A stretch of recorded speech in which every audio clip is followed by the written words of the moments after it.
Assalamualaikum warahmatullahi wabarakatuh. Jumpa lagi video sederhanaku. Ini tanaman sawi sendokku yang kita tanam di polybag. Penampakannya seperti ini. Alhamdulillah ini mau kita petik buat sayur bobor ya guys. Ini kita petik semua aja, dapatnya segini. Alhamdulillah sudah kita bersihkan akar-akarnya. Ini bumbunya karena nggak ada tempe bosok, aku kasih ada kencur, ketumbar, kemiri, dan juga bawang putih. Itu aja ya guys. Yang lainnya ada daun salam dan juga lengkuas. Seperti ini penampakannya. Terakhir dikasih santan ya guys.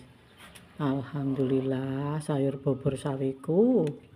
Bismillahirrahmanirrahim. Enak sekali guys, udah ngalor ngidul, seger banget ini. Sama sambal tomat terasi, iwak peyek dan juga iwak tempe. Yo, ben guys. Kalau nggak disebut iwak nanti nggak enak, ini disebut iwak biar enak mantul. Alhamdulillah sekian dulu videoku. Wassalamualaikum warahmatullahi wabarakatuh.